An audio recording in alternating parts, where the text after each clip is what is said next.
Hello, I'm Christian Fraser. This is the Iran War Today, our regular update on events surrounding the US-Israel war with Iran. Let's start with some of today's key developments. The US military has carried out a 13th consecutive night of attacks, targeting command centres and drone storage sites in the south of the country. In response, the IRGC said it attacked US interests in Jordan and northern Kuwait and had targeted a surveillance tower used by the US Fifth Fleet in Bahrain. Tehran has threatened further attacks on air bases used by US forces, including those in the UK. The Ministry of Defence says the UK stands ready to defend itself. Donald Trump says he holds Iran accountable for attacks launched by its Houthi allies on the Bab el-Mandeb choke point in the Red Sea. Brent crude has now gone back above $100 a barrel, its highest level in 8 weeks, as fears grow that the crisis is spreading beyond the Strait of Hormuz and into the Red Sea. And the Israeli Prime Minister Benjamin Netanyahu has been invited to the White House on Tuesday, with reports that Donald Trump is mulling a return to major combat operations in Iran. So tensions in the Middle East are intensifying, with fresh US and Iranian strikes raising fears of a wider escalation. The US military says it has carried out a 13th consecutive night of attacks. The airstrikes on Iran overnight lasted more than 2 hours, targeting command centres and drone storage facilities. Explosions were reported in multiple locations, including at the Revolutionary Guard headquarters in the north. The Iranian media say at least 4 people were killed. Tehran has retaliated by continuing to strike US assets across the region, targeting Kuwait, Bahrain and Jordan with missiles. State media claim they hit an Amazon data centre in Bahrain, though neither the tech giant nor Bahrain's government have confirmed that report. The exchange has come as President Trump signals that he is ready to go further still. On Thursday, he told the news website Axios he is weighing a major new strike on Iran. "I'm considering a massive attack," he said, "but bigger than ever before. I'm close to making a decision. We are all set for it." Iran, he added, has still not received enough pain. It may be coincidental, but it is worth mentioning that Prime Minister Netanyahu is due at the White House on Tuesday, with discussions likely to focus on the war. Let's go to Washington, speak to our Chief America correspondent, Gary O'Donoghue.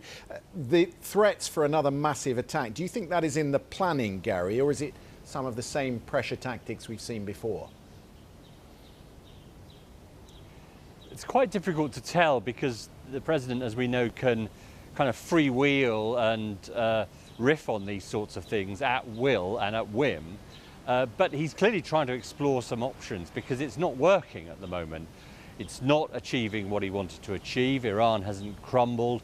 They still have the ability, despite these weeks and weeks of bombing at the beginning and these 13 days we've had now, they still have the ability to hit back at bases across the region and target shipping in the Strait of Hormuz. So he's exploring new options, clearly, and this threat of a return to all-out war is one of them, although experience would tell us that that's not something that Tehran necessarily responds to, that kind of threat. It doesn't seem to register, and that's why I think you're starting to hear suggestions that perhaps the US is exploring some other avenues with its European allies, and potentially a meeting in London next week.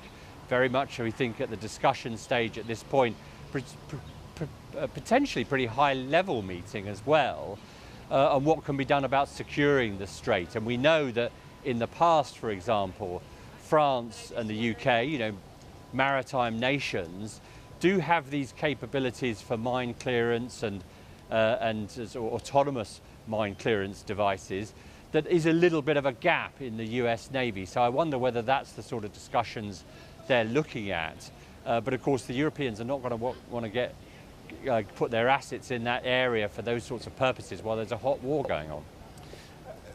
Marco Rubio was sitting opposite the Russians just the other day, and one of the questions he was asked were about Russian arms sales to Iran, particularly in mind of the American troops that have been killed and who returned home to the Dover Air Base this week. It seems to be an issue that the White House is waking up to, because President Trump said in the last few minutes that he has warned Russia and China against arms sales to Iran. What more do you know about that, Gary? it's clearly something they're concerned about. And bear in mind, there is an existing and extensive relationship between Russia and Iran in terms of things like drone technology. We know that's been a two-way process, not least the Iranians providing quite a lot of drone technology to Russia for their war in Ukraine. So this is something that's clearly concerning the US. Where are they getting these supplies from at a point when much of this stuff is meant to have been destroyed by the overwhelming force of the US Air Force and its Navy too? So there's clearly some concern here in Washington that there is a back door that is allowing this stuff in, and that's why I think you're hearing today, in the last couple of minutes that is, from the President warning against that and this cooling of relations with Moscow more generally. Gary Donoghue, really interesting. Thank you for that. So are we on the brink of another major escalation in the conflict? There are certainly signs of it spreading. The Houthi rebels in Yemen have opened a second front, attacking 2 Saudi oil tankers in the Bab el-Mandeb Strait, accusing the ships of violating a naval blockade that they have imposed on Saudi Arabia. It is a second major choke point, that's now under threat after Iran's closure in February of the Strait of Hormuz. They together put much of the world's oil supply at risk. Donald Trump said he will hold Iran accountable for any attacks by the Houthis. He said he was disappointed in the militants in Yemen and has vowed major military punishment. Here's BBC Arabic's Sally Nabil. The Houthi militants in Yemen have been threatening to disrupt navigation in the Red Sea. They have always been seen as an Iran proxy, and they operate in a country that has a very significant location. Yemen has the Gulf of Aden, the Strait of Bab el-Mandeb. Both of them are the southern entrance to the Red Sea. And this will be very bad news for global energy supply lines, because we already have the Strait of Hormuz effectively closed by Iran. And if the Houthis are to act upon their threats and bring navigation in the Red Sea to a halt, that will be a major blow to maritime trade, because a big bulk of the world's production of oil and gas passes through these 2 major shipping lanes, the Red Sea and the Strait of Hormuz. The Houthis have recently announced targeting 2 Saudi oil tankers, and the Saudi official news agency confirmed that 1 tanker has already caught fire. No casualties or injuries have been reported, and this comes just a few days after the Houthis announced that they are forcing a naval blockade upon Saudi ports. No ships bound for Saudi Arabia will be allowed to reach the Saudi ports via the Red Sea. Sally Nabil. Well, oil prices have retreated slightly today after hitting a high of $102 a barrel on Thursday. That's the first time the price has broken $100 a barrel since May. This morning, a barrel of Brent crude was trading at around $97. Our business correspondent Mark Ashdown has been looking at that. A month ago, benchmark Brent crude was trading at $70 a barrel, back to pre-war levels. But last night, it almost breached $102 a barrel before pulling back this morning. Now, not quite as high as the highs during this conflict of $120 a barrel, but a concern for global economies. Higher oil means more expensive fuel, more expensive transport costs to move a range of household goods and food, for example, around the world. And the fear is, if this price of oil stays elevated, and gas too, for longer, that could stoke global inflation, pushing prices up everywhere. And that, of course, hits things like stock markets. Of course, companies find it difficult to make big profits if they can't trade or move things around. Pension funds, which invest in those too, and the cost of government borrowing. Governments pay interest on the debt they issue, or bonds, to raise money, to spend money on investment and day-to-day spending. So it makes costs higher all around. And the fear, of course, is that could push global inflation much higher, and central banks, we have been hoping for rate cuts potentially this year, well, they may have to flip that and actually put rates up again, rising the cost of prices all around. Now, the curveball in all this is Donald Trump and his tariffs. They've been making headlines again today. For most countries, it means no difference. Here in the UK, for example, the tariff rate remains at 10%, but it could, it's thought, actually end up keeping a lid on inflation. because you create more friction. It might soften demand in the supply chain and keep a lid on price rises. But right now, of course, the US is continuing to bomb Iranian targets. The president indeed threatening a massive attack potentially over the coming days. Iran is retaliating, targeting US interests in the Gulf. Indeed, it says it's bombed an Amazon facility in the region for a second time, although that's not been confirmed by the US side. So no sign really of either side letting up. And the longer this war continues, everyday prices are highly likely to keep rising. Thanks to Mark for that. Well, the Iranian leadership say any country assisting the US in an attack on the Islamic Republic will face consequences. Besides the recent attacks on America's Gulf allies, they now have also threatened to target Bulgaria and the UK, two countries that have allowed US forces to use their air bases. Iran's military claimed a US B-1 bomber flew from RAF Fairford in southwest England to join the US attacks. Tehran says that makes the base a legitimate target. The Ministry of Defence says the UK stands ready to defend itself. Well, let's bring in BBC Persian's Kashaya Janedi. Good to have you with us. I'm interested to know how the regime is talking to its own people at the moment, because the blockade is back in place, and as we set out in this programme, things appear to be going from bad to worse. Well, the situation of people was not that easy even before the war. People were under tremendous economic pressure. That's why we had the protests in December and January, where thousands of the protesters were killed in the government crackdown. But the government is putting the blame on the Americans. And of course, they're saying that no matter how much pressure is exerted on Iran by the Americans, the government is willing to fight back and it's going to resist. The hardliners within the establishment and the regime supporters are actually supporting the government stance. But of course, the normal people, where the majority are like under tremendous economic pressure because of the high inflation and the decreasing value of the national currency rial, they are not really happy with that situation, and it's putting a lot of pressure on them. There is, as we've just been talking about with Gary, this threat of a much bigger outbreak of war again. Is that being felt in Tehran and in the major cities? Do people understand what might be coming? If you check the Iranian users on social media like X, you'll see that every night they're reporting like hearing explosions in the places that are under attack. And sometimes people will mistake some sort of like anti-airgun craft with like air attacks. People are really, really, really worried about this outbreak.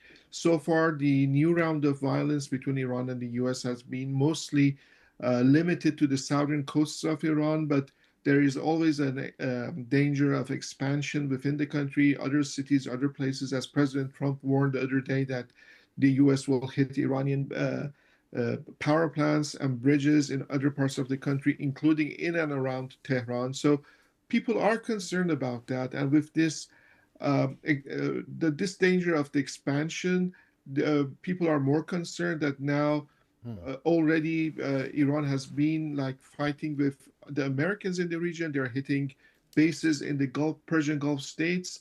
Today, the Wall Street Journal was reporting that jets from Bahrain and Kuwait had attacked Iran previously in secret missions. And now Iran is threatening the UK and Bulgaria. Of course, UK is not within the range of Iran's missiles theoretically, but the United Kingdom has interests in the region that Iran could target places like UK bases in Cyprus and also Diego Garcia. Kashaya Janedi, thank you very much for that. Well, the fact that Netanyahu is due in Washington next week, partly to attend the late Senator Lindsey Graham's funeral, could suggest no major escalation is imminent before then. But in the past rounds of this conflict, both the US and Israel have used high-level visits as cover, timing statements about diplomacy to mask preparations for further strikes. So what do we know is that Trump is weighing a far bigger offensive. The meeting with Netanyahu next week then could prove decisive. With me to discuss it all is our World News correspondent Joe Inwood. Let's talk about the statement we just had in the last few minutes from Abbas Araghchi, the Iranian foreign minister, who says Iran will never accept a ceasefire until its demands on the Strait of Hormuz are met, which really does come back to the central problem with the Memorandum of Understanding. Yeah, it was maybe deliberately vague. In order to get this through, they had to get something which both sides could agree to, and they left it pretty open to interpretation. The crucial issue of how is the Strait of Hormuz going to be managed going forward. Just to remind viewers, this is this vital waterway over which so much of the recent conflict has centred. And the Iranian position has been, and clearly from that statement from the foreign minister remains, that the Iranians should have control over it, shared with Oman. But they think basically it's up to them who comes, who goes, and they should be able to take some sort of toll. Now, the Americans have made it very clear that for them, that's a red line. As far as they're concerned, it is an open international waterway. I mean, Donald Trump's even said that they should take a toll, although he's rode back from that very quickly. So this fundamental misunderstanding is not only at the heart of why the negotiations haven't worked, but at the heart of why the fighting has flared up again. Our team in Washington are just reporting that there will be a conference next week in London on the Strait of Hormuz, and Defence Secretary Hegseth and the Chair of the Joint Chiefs, General Kane, will be attending. What do you imagine they have to discuss with their European partners? So the UK and France, and along with other sort of European nations, have been leading or trying to kind of put together a coalition as to how to make the Strait of Hormuz safe and navigable. But the principle they've always stuck to is that they will do that once the fighting has stopped. They've always basically said they don't want to be sticking their large and expensive and potentially vulnerable ships in harm's way. And if the fighting's still going on, that is exactly where they'd be. So it could be that the Americans are just coming to have their say. It could be they're talking about how to coordinate with the Europeans. I mean, I'd be very surprised if we're getting to a position where the Europeans have changed their position and say that they're happy to engage while hostile activities are still ongoing. But certainly it shows maybe a realisation from the Americans that they've got to be working with other people, because the current strategy doesn't seem to be working. Bab al-Mandeb in Arabic means gate of tears. There are potentially more tears for the Europeans in the West were they to close that stretch of water, very narrow stretch of water approaching the Red Sea and of course the Suez Canal. What are we hearing from the Europeans about that and the links between the Iranians and the Houthis? Yeah, so just to explain the geography first. So you've got the Arabian Peninsula, and kind of on the northeastern side, you've got the Strait of Hormuz. On the southwestern side, you've got the Bab al-Mandab Strait, and there's a 20-kilometre or so gap at one point between the kind of the furthest point of Yemen and its Djibouti, so the kind of the Horn of Africa. And that is a really, really important choke point. Now, the Houthis, just to remind everyone, are an armed Yemeni group who have been having a long and fairly bloody civil war and war with the Saudis. Now, that about a week ago or so, that conflict, which has been more or less dormant for about 4 years, flared up again. The Saudis are accused of firing at Sana'a airport, and the Houthis said in response, we're going to fire at your airport, and we're putting a blockade on Saudi ships coming through the Bab al-Mandab Strait. Now, that's something they have done in the past. They blocked the Bab al-Mandab Strait during the war in Gaza. At the moment, it's Saudi shipping. But if this happens, and they are Iranian allies, it will put a huge further pressure on international oil supplies and be a real economic, political and military headache. It's an increasingly uncertain picture. Joe Inwood, thank you very much indeed for that. Whether you are joining us on YouTube, TikTok, Sounds, Radio or TV, thanks for watching this edition of the Iran War Today.